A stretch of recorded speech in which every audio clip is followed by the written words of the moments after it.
Trojan Win32 Powessere.H is a detection of Microsoft Defender that you can see popping up in the system. It typically flags a threat that targets at dealing significant damage to the computer, but can in certain cases be a false alarm. In this video, I will explain its dangers, show how to understand that the threat is false, and how to remove the real threat. In normal situations, Trojan Win32 Powessere.H can flag a wide variety of malicious programs, from loaders, spyware and backdoors to ransomware. The name is totally generic. There is no big malware family that has such naming.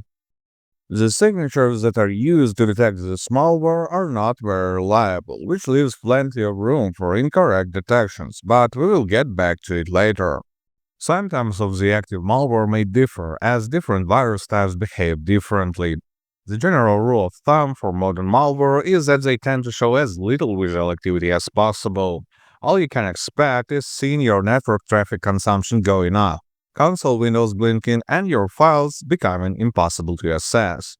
But in a few days, other effects may pop up. Online accounts that you have on the infected PC may start sending tons of spam messages, which is a definite sign of them being hijacked. There is also a possibility of this detection being a false positive. As I said, rules used for this detection are not highly reliable. If the defender cannot find the digital certificate of the file or it is expired, it can indicate the file as dangerous, as a lot of functions and calls that normal programs use also appear in malware. The certificate in this case is the only way to distinguish between good and bad. But how to understand whether you should worry about the Trojan Win32 Powessere.H detection or not?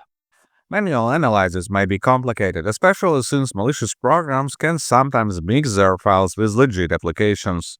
For that reason, I recommend running a second opinion scan with Win32 anti-malware. It will quickly reveal whether there is any threat to your system or not. Download it by the link in the video description and run a full scan, so the program will go through all the system elements, down to configuration files and hidden folders. The scan will take around 15 minutes. After the scan, click the Clean Now button to remove the detected malware. If no detections appear during the scan, then you have likely seen a false positive detection. But when there are malicious programs, I would recommend you to reset all the passwords that you have in the system. This way, cybercriminals will not be able to use the leaked credentials. In any case, good luck and stay safe online.